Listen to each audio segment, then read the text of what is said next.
大家好，我是小麦，欢迎回来。本期内容呢，我这边要再赶快补上之前答应跟大家说的，我在高雄马跟台北马之前是如何做赛前减量以及赛中的补给的。那废话不多说，我们就赶快进入正题了。首先还是按照往常的这个惯例，我们整个的结构，这次的内容的结构就是如这一章的投影片所示。我这边会写到说，赛前的训练重点，以及我这边会注意到的营养，还有比赛中的，以及比赛前的一些补给的策略。那有需要的朋友可以直接在这边截图，在未来的部分做提醒自己。在赛前的2周一定会是做一个减量周，以及一个恢复周和比赛的这样子的一个计划。那我们先来看一下这一章的课表的安排。第一个的话，就是在赛前1周，比赛日是一般性都是在周日嘛。那所以我们在赛前的1周的话，我这边会做到减量70到80% 总跑量的这样子的一个减量的一个计划。所以这边的70到80或者是40到50，我这边的计算的逻辑都是总跑量。OK， 那礼拜一的话，我这边会是用恢复跑的一个形式去对前1周的这个周日的一个高强度的长距离去做一个恢复。周二会采用轻松跑，那来看一个恢复的一个情况。那如果其实恢复好，实际上我周二跟周三的这个课表其实是可以做互换的。应该说，在我的整体的一个课表里面，2、3、4。这3天的课表，我大多都会是做一个互换的一个动作，就是哪一天恢复的好，我就会去跑对应的强度。那如果哪一天真的是需要恢复一下，那我就会是用轻松跑来取代。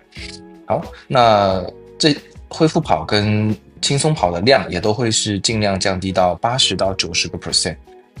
那在间歇的部分的话，就是原本的话，我的2K 的长间歇都会是采用4趟，那因此呢，这边我就会是采用3趟的长间歇。那因为临近比赛了，所以我在礼拜4的强度课就不会去再跑间歇了。那我这边会用10K 的我的目标马配去做一个算是一个长距离马配的一个适应，去适应跑步的这个节奏跟这个体感。那一如往常的礼拜5，我一定会是做全休的一个动作。那像前几周可能在冲高量或者是冲整个跑量的时候，礼拜5的休息日，如果我的状态很 OK 的情况下，我其实是会跳过，用轻松跑量带过的。那如果是在赛前这一周，那这一周我一定会是用休息的方式来去做一个彻底的休息。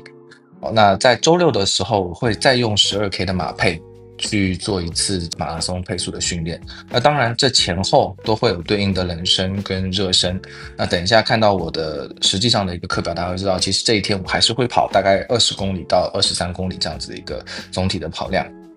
周日的话，全部都会是由轻松跑来去做一个整体的恢复。因此，我这边所有的跑步的这个总量会达到70%到80%这样子的一个总量。那比如说像我平时的时候跑量是140左右，那80%就会是到110左右的跑量。那如果是130，那这样子的80%，那就会是在100公里左右的这样子的一个跑量。OK， 那在第4周，那也就是说是比赛周了。那也可以说认为它是恢复周，也可以是认为它是比赛周。那所以它整个的跑量会是40到50%。那这个跑量40到50%，实际上是周1到周6跑量的总和，它不包含整个比赛日的。那所以我在前面的这个整个跑量是到达50%。那一样的，礼拜1会是用轻松跑的方式或恢复跑的方式。那礼拜2应该，因为实际上已经在减量了，这一礼拜其实是恢复，所以周2一定会是可以跑强度课的一个时间。那我会用2趟的长间歇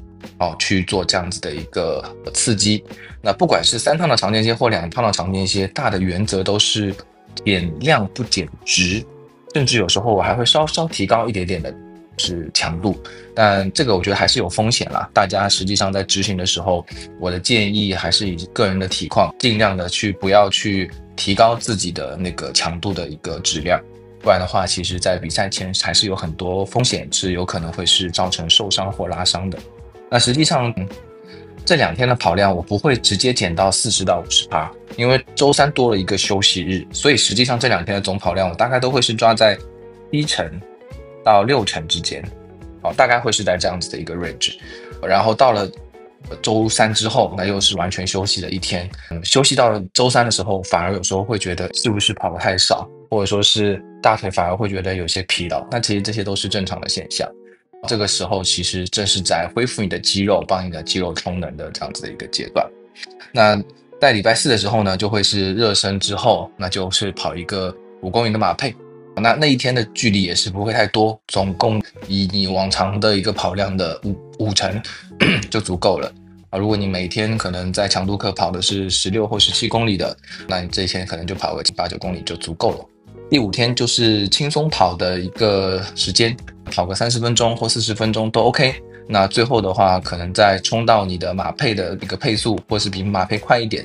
冲个100公尺或200公尺的2、3趟，刺激一下肌肉。那基本上第5天的课程也就完成了。那第6天我这边也是会选择一个完全全休的这样的一个情况。因此我这边实际上也是从比较高的跑量，可能是70、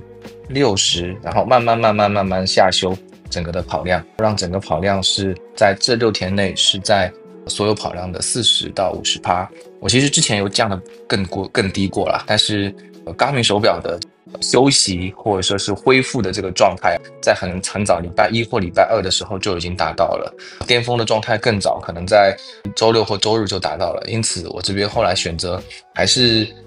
周1跟周2还是有一定的强度，周3之后我的 Garmin 这边提示的巅峰状态，训练状态是巅峰状态还是恢复状态，才会慢慢的体现出来。那这样子的话就会有一个比较好的比赛效果。OK， 那用我的 Strava 的这个实际上的训练的一个结果，大家也可以看到，这边是台北马，这边是高雄马。那如上次讲过的一样，它的图例是21公里以上的，我会是用这样的颜色表示，是长度课的会是用这样的颜色，比赛呢是这样。OK， 那所以前一周的话，这边第1天我反而是选择了休息，强度轻松跑，强度课休息，配合12公里的马配，但是呢前后其实跑了23公里。那这边是配合10公里的马配，我前后其实跑了18公里。最后是一个轻松跑去结束这个前2周的训练，总共是跑了87公里。那在休息的那一周，那第1天其实才跑了30分钟左右，第2天的话也是很少的距离，才12.6K。然后休息，然后5K 的马配，然后40分钟到50分钟的这样的一个轻松跑。OK， 那在高雄马的时候，其实大家可以看到，其实我就把跑量有稍稍的加强一些了。那首先第一个，因为我觉得在台北马的时候休息的有点过头了，所以我在前1周的时候是把公里数提升到了100公里。那也可以看到，像是恢复跑、轻松跑的这个距离或者说是这一天轻松跑的距离都会是长了一点点。在恢复周的时候的每天的距离其实也多一些，比如说像这一天就是14公里，多了2K 的这个距离。OK， 以上根据我实际上的一个训练结果，我的一个训练的安排，这就是我在赛前2周会安排的一个训练计划。重点实际上就是逐渐递减，减量不减强度，适当的让我的双腿得到好好的休息，然后在比赛日得到最佳的一个状态。下面的话就是赛前准备的另外的几个重点，那我觉得这也是非常重要的，分别包含3个部分。第一个的话就是碳水的超补，第二个的话是咖啡因的戒断，第3个的话就是睡眠。关于碳水超补的部分，蛮多数字跟文字的，比较复杂。第一个的话就是建议一定要大于补充体重乘以8克碳水每天的这个量，这才叫做超补。所以如果是如果我是660公斤左右，所以如果补到480克的碳水，这个是一个基础量，你可以比它吃多1.5倍都没有关系。那大概折算下来就是8小碗的米饭。那因为我这边都会是选用精制淀粉作为一个补充的来源，所以像是各式的馒头白馒头、黑糖馒头、芋头馒头、荞麦馒头都可以，有很多的风味可以选择，还有各式的面。那这个面的话，不会去吃牛肉面等等这些面，我其实都会吃像是乌龙面、荞麦面这种纯素的面，它连菜都几乎都没有这样的面食。还有当然就是像是卤肉饭、肉燥饭这样子的一个米饭类去做这样子的一个补充。那大家也不用担心补了那么多碳水，蛋白质不够。因为实际上淀粉里面有非常多的蛋白质，我们当在做超补的时候，也是一定足够蛋白质去维持我们的训练跟肌肉量的。那体重的部分的话，以我目前的经验而言，这2、3天的体重一定会是增加。原因其实就是当我们在给肌肉充肝糖的时候，肝糖就会带有水分保存在我们的肌肉里面，因此你的体重增加1到2公斤都是非常正常的。那我目前看起来的经验也都是这样，我都会增加到2公斤以上。那在跑步的时候，其实这些体重都会慢慢的减掉，你越跑到后半程，你会越轻松。在体感上面的话，其实就是说每一餐我都会吃到快要撑到吐的感觉。我吃最后一碗饭或吃最后一个馒头、半个馒头的时候，都是我要休息一下，有可能真的吃不下去了吗？没关系，这是超补，我就再忍一忍，咬咬牙继续吃。所以那3天是可以把淀粉吃到吐的一个状态。那整体的一个补给的流程的话，我大概会是周一，就是比赛周的周一到周三都是正常的饮食。那也有一些的朋友会是选择低碳饮食。目前研究看起来这2种方式都可以，所以以大家的个人饮食习惯来进行就好。那周四的话，我基本上早餐我还是以正常的状况进行，不太会去做太大的调整。从午餐开始就会是进入到一个碳水的一个过渡，但是我还是会加一点点蔬菜，去让肠胃做一个适应。到晚餐开始我就会是纯碳水了。那周五整天就是纯碳水，各式各样的馒头、面食、米饭，不停的给自己去不停的去吃就对了。周六早午餐也都是纯碳水。那晚餐的话，因为其实周六的都会睡得比较早一点，所以晚餐我不会吃得太饱，尽量6、7分饱，但是一定会加一点点蔬菜。这也是像博哥之前说过的，它可以有助于我们第2天的就是去排便跟把我们的肠道去排空。在这4、3天内，或者是从周五开始，因为你肠道里面其实已经没有任何的纤维去抓住我们的淀粉了，那么淀粉也都会被溶解成像是糖或是水这样的东西，所以上厕所的时候会发现都会像是拉肚子一样。那如果大家有发现这样的状况，都是属于正常的一个现象。OK， 下面是一个咖啡因戒断，我觉得这也是蛮有用的。像平时我们上班啊、工作，其实都会平时1杯或2杯的美式都很正常。那像1杯、2杯美式，其实都已经包含了这个100到200 mg 的就是咖啡因在里面了。OK， 那咖啡因实际上对我们整体的这个耐力运动的一个表现，其实是非常卓越的。它以前其实列入过成为是兴奋剂是禁药，但是后来因为所有人都能够取得，很方便取得，所以它才被解禁。如果大家对咖啡因没有很敏感，实际上非常的建议在比赛当中去摄取对应的咖啡因。那它可以降低我们对疲劳的感知，甚至是提升我们脂肪的代谢。也就是说，在我们后半程有咖啡因的介入之后，我们的肝糖耗尽的速度，或者说是能量的这个补给会更快速。另外的话，就是它其实可以增加我们肌肉的兴奋性，可以帮我们肌肉去提升我们的这个收缩性等等的，也是有一个非常好的运动表现的这个提升。但是咖啡因有一个问题是，你不要一天不能超过补充9毫克9 mg 每公斤体重的这样的一个量。就如果是60公斤，那就是6、9、54，每天不能超过补充540 mg 的这个咖啡因的量，大家可能要注意一下这个上限，不然的话就可能会有心悸、头晕等等的这些现象产生。OK， 那当我们在长期使用咖啡因的时候，因为我是长期晨跑，所以我长期起床之后就是1杯黑咖啡，然后出去空腹晨跑。长期服用这个黑咖啡因的状况下，会有咖啡因的耐受。所以在比赛当中，再吃对应剂量的咖啡因会达不到刺激的效果，效果会减弱，所以我们才会需要做咖啡因戒断这样子的一个动作。那咖啡因戒断过程当中呢，常常会有嗜睡、无力或是专注力下降的一个情况。这也就是为什么我会说在恢复周的时候，可能在第3天你会觉得非常的疲惫，好像腿都抬不起来，这个状况其实都是正常的。一个是因为咖啡因戒断，一个是因为肌肉的恢复等等的原因。所以这些都是很正常的一个现象。那建议的时间的话，都会是3到7天。就比如说赛前的那1周周日，轻松跑完成之后，就可以开始准备咖啡因戒断了。那也是属于逐步戒，可能不能一下子直接从每天2杯美式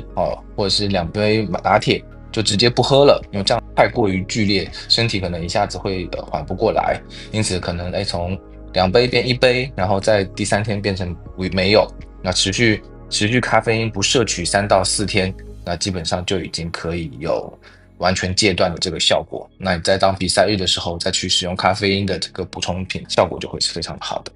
好，另外一个其实很多人都已经提过了，关于睡眠啦。我们在周日比赛的时候，周六的睡眠常常是不好的，很多个原因。第一个可能是因为睡眠时间的调整，第二个原因可能是因为对于比赛的紧张等等的。你反而应该更注重的是前3天的睡眠，周3、周4、周5，周3正好是休息日，周4、周5其实也是非常少跑量的日期，所以其实可以尽量减少训练的时间，把这个时间都放在睡眠上面。只要周3、周4、周53天睡饱，哪怕周六那一天只睡了4个小时，实际上在周日的比赛表现影响都不会太大。因此我非常的建议大家可以在前面几天特别注重睡眠，周六随机应变。OK， 这就是我在赛前准备的一些重点。那下面我们就来进入到最重要的，就是马拉松的比赛当天的赛前、赛中跟赛后的补给。大家也可以看到，在这一页当中其实是分了3个部分。那赛前的话呢，比较简单，基本上就是在比赛前2到3个小时，一定要把东西都吃完。那我的习惯的话呢，会喝1杯小咖啡，大概里面含有50到100 mg 的咖啡因，做一个清醒的动作，然后补充就是非常好消化的碳水，比如说吐司2片、香蕉啊等等的啊。那个时候因为刚起床，2到3个小时前吃的稍微有一点点的饱是没有关系的，因为毕竟还有2到3个小时的消化时间。那这样子的话，赛前就完成了。那主要的话，我们集中在赛中补给的这个部分。那这一张图实际上就是我在高雄马的时候的这个所有的准备。首先我要先声明一下，我只吃过 Amino Vital 的这个产品，我没有尝试过其他的这样子的一个果胶的品牌。那我这边都是按照我自己的一个使用习惯来跟大家说明。那我也没有接任何的业配。这使用的原因就是因为第一个好买到，第二个的话呢，我当时刚开始比赛的时候是参考爱迪生教练的这样子的一个在网络上的一个 YouTube 的建议，所以我就是用他的这个拿过来，然后做一个 modify， 根据自己的一个使用的习惯跟经验去做一个调整。OK， 好，那我们先从左至右来说明一下我整个的一个准备。那最左边的呢，就是赛前的一些内容，红线的左边，那红线的右边就是我的一个备用。那这2条红线的正中间就是我在比赛当中会吃到的一些东西了。好，那首先第一个就是我会在睡前，在前一天的睡前会吃 Amino Vital 的 Gold， 它也是做一个就是修复的作用。那我在使用当中，一开始的时候有遇到一些小问题，是什么呢？就是说如果我是前半个小时就吃的话，我有可能会遇到心率比较高，会比较亢奋，比较难睡着的一个情况。那这也是氨基酸会给人带来的一些影响啦。那所以我后来做一个调整，我会在睡前1小时才吃它。那它到底有没有效？其实坦白说我不知道。我只是说觉得吃了，给自己一个心理暗示，说我的肌肉正在努力的做最后的修复，准备第2天的备战，不会影响我睡眠，那我就 OK， 会持续的去服用它。那在比赛前1个小时的话，那时候其实我们的肚子已经消化了一定的前面的食物了。那离比赛前1小时，我们还是需要补充一点碳水进去。因此呢，我这边会补充1包大的果胶，那大概是80到100的这样子的一个碳水的量。那同时我会喝1瓶 Red Bull。那原因是因为其实 Red Bull 里面含有1000 mg 的这个牛磺酸。那这个牛磺酸的话，就是它可以帮助我们的一个耐力运动，然后以及让我们的疲劳的感知会变得更弱。但它有另外一个问题，就是说我会明显的感觉到它会让我的心率变高。所以我第一次使用它就是在台北马的时候，我很明显的感觉到我前半程的心率反而是比我后半程还要高的，会让我觉得会有点紧张。因此如果大家需要去使用我去尝试，那先要去试试看这样子的一个心率跟这样子的一个状况，大家是否是可以接受。但我觉得在疲劳感知以及耐力表现上，这个还是有一定帮助的。那在赛前30分钟的时候，我这边的话就会开始吃很多的东西了。第一个的话就会是吃 Amino Vital 的这个 Pro， 它也是包含 BCAA 啊等等的这些成分在里面，可以去帮我们的肌肉做一个激活的动作。那同时我会吃200 mg 的咖啡因。200mg咖啡因。那我选择的是用咖啡因锭的方式去直接吃，因为这个锭剂的话是可以一掰就变成是2片。那我可以去自己很好的控制是200还是100这样子的一个服用的这个方式。那品牌的话，我目前是用这样子的一个品牌。好，那同时在赛前30分钟，我也会吃3颗的这样子的一个电解质的胶囊。那品牌也在这边，大家可以去做参考。这样子吃完之后，大家可以看到我准备的其实是3颗的咖啡因锭，200mg咖啡因锭以及5颗的这样子的电解质胶囊。那在这个时候，我就会把咖啡因锭都掰开，放在我的口袋里面，准备在比赛的时候去使用了。那剩下的这2颗电解质胶囊呢，我会把它溶解在我会随身携带手拿的一个300ml左右的一个1小瓶的水，或者是1小瓶的运动饮料里面。因此它就等于是我前面的5K 到10K 的补给，我都不用特别的去挤人流去进到补水站，直接是可以用我手上的这瓶水或运动饮料，然后再加上电解质胶囊的这样子的一个，就可以去解决前面的补给的问题。OK， 好，在赛前15分钟，那时候已经在起跑线前了，那就赶快先再吃1包这个小包的果胶，含30到40克碳水的这样的一个果胶，准备起跑。当起跑之后呢，其实就会是比较简单，但因为实际上起跑之后会越到后面会越混乱，因此我会把我吃的这个东西的内容用这样子一个小条的方式贴在我的手背上面了。大概的逻辑是这样子的，就是电解质胶囊呢，基本上抓40分钟左右的1颗，那所以总共的时间下来，我这边只有4颗就是足够的了。好，那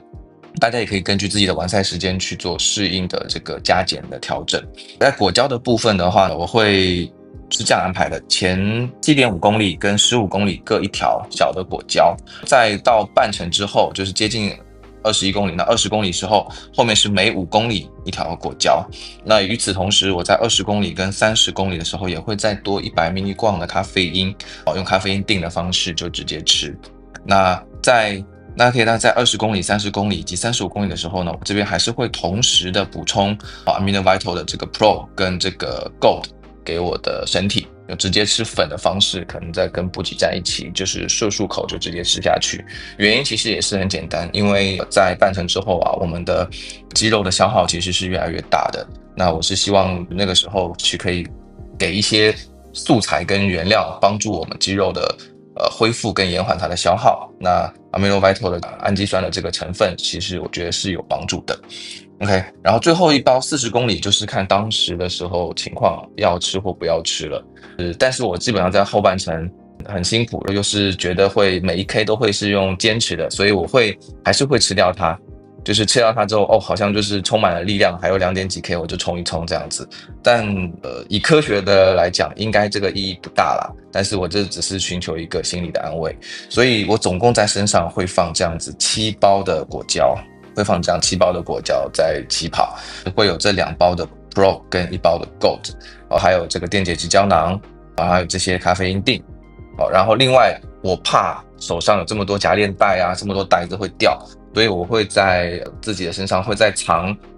这1小包的这个夹链袋。这1小包夹链袋里面就是有1颗咖啡因锭，它包含其实200mg的咖啡因，还有2颗电解质的胶囊，还有1包 Gold 在这边。然后万一我需要的时候，或者是万一我觉得很痛苦的时候，我就可以再拿一点东西出来吃一吃。所以在整个全马比赛当中我坦白说蛮忙的，一直在数时间，一直在数公里数，然后一直在看平均配速，不停的去吃东西，给自己的一个营养补充。那目前我使用这一套的补给策略我是目前没有遇到比较明显的能量衰减，或者说是撞墙等等的问题。大家可以看到我台北马是后半程比前半程更快，我的高雄马是全程都匀速。那我也会在未来的其他的比赛当中同步再测试看看这一套方案会不会有其他的问题，那也是分享给大家。好，那最后的话就是关于赛后了。赛后我在上一期的节目中有讲过，就是我会立刻补给蛋白质跟碳水化合物，比如说鸡肉优格、运动饮料等等的。那我当然还有乳清蛋白，是上次有讲过的，那个是非常重要的，请一定要在赛后的时候立刻补给。好，以上这也就是我这边的马拉松比赛过程当中的一些补给的策略。最后还是一样，要祝大家可以无伤完赛，快速恢复，享受跑步。谢谢大家。